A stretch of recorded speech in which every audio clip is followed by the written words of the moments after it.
Hi friends, Teja సజ్జ, అమృత అయ్యర్ కలిసి నటించిన హనుమాన్ మూవీ రివ్యూలోకి వెళ్ళే ముందు మన ఛానల్ని ఎవరైనా ఫస్ట్ టైం చూస్తే సబ్స్క్రైబ్ అవ్వండి. పక్కనే బెల్ ఐకాన్ ఉంటుంది, దాన్ని అయితే యాక్టివేట్ చేసుకోండి.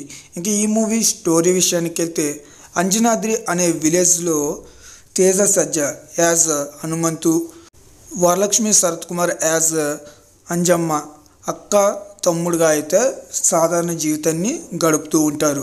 అంజనాద్రి అనే విలేజ్లో దొంగల నుంచి కాపాడడానికి పాలిక అనే ఒక రాజు అయితే ఉంటాడు.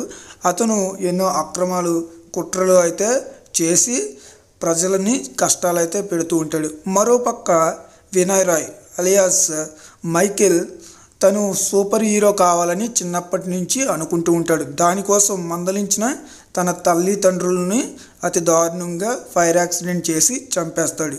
మరి అతను సూపర్ హీరో అవ్వడానికి ఏమేం చేశాడు, మన హీరోకి పవర్స్ ఏ విధంగా వచ్చాయి, పవర్స్ వచ్చిన తర్వాత తన ఊర్లో జరిగే అన్యాయాలను అరికట్టాడా లేదా, అలాగే అమృత అయ్యర్ యాజ్ మీనాక్షి మరియు హనుమంతుల లవ్ స్టోరీ ఏంటి, ఇవన్నీ తెలియాలి అంటే ఖచ్చితంగా మూవీ అయితే చూడాలి. మూవీ అయితే చాలా బాగుంది. మూవీలో వచ్చే ఫైట్ సీన్స్ కానివ్వండి, విజువల్ ఎఫెక్ట్స్ కానివ్వండి, ఇవన్నీ కూడా చాలా బాగా సెట్ అయ్యాయని చెప్పుకోవచ్చు. ప్రశాంత్ వర్మ ఈ మూవీని చాలా బాగా డైరెక్షన్ చేశారు. ఈ మూవీలో వచ్చే స్క్రీన్ ప్లే కూడా చాలా బాగుంది. అలాగే బ్యాక్గ్రౌండ్ మ్యూజిక్ అయితే అదిరిపోయిందని చెప్పుకోవచ్చు. అదేవిధంగా ఈ మూవీలో సత్య ఉంటాడు. ఆ సత్య దగ్గర వచ్చే కామెడీ సీన్స్ అయితే హైలైట్ అని చెప్పుకోవచ్చు, మామూలుగా లేదు. అతని హెయిర్ స్టైల్ కూడా కొంచెం పిచ్చి గూడి కింద ఉంటుంది. అక్కడ వచ్చే కామెడీ సీన్స్ అయితే చాలా బాగున్నాయి. అలాగే వెన్నెల కిషోరు, వరలక్ష్మి శరత్ కుమార్, తేజ సజ్జ వీళ్ళందరూ చేసిన పర్ఫార్మెన్సెస్ కూడా చాలా బాగా అనిపించాయి. మూవీని ఓవరాల్గా ఈజీగా వన్ టైం అయితే చూడొచ్చు. మూవీలో వచ్చే కంటెంట్ కూడా చాలా కొత్తగా అయితే ఉంది. అలాగే ఈ మూవీలో ఒక కోతి క్యారెక్టర్ అయితే ఉంటుంది.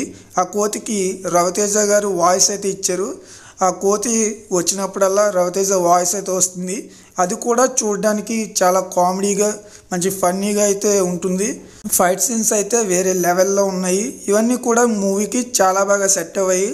అలాగే సముద్రకని మూవీ లాస్ట్లో హనుమంతుని గురించి ఒక డైలాగ్ అయితే చెప్తాడు. ఆ డైలాగ్ అయితే చాలా బాగుంది. మిస్ అవ్వకుండా ఈ మూవీని థియేటర్కి వెళ్ళి ఫ్యామిలీతో అయితే చూడండి. థియేటర్ ఎక్స్పీరియన్స్ అయితే మామూలుగా లేదు, ఇచ్చి పడేసారంటే. మ్యూజిక్ కానివ్వండి, డైరెక్షన్ కానివ్వండి, సాంగ్స్ కానివ్వండి, ఇంకా ఫైట్ సీన్స్ కానివ్వండి, కామెడీ సీన్స్ కానివ్వండి, ఇవన్నీ కూడా మూవీలో చాలా బాగా సెట్ అయ్యాయి.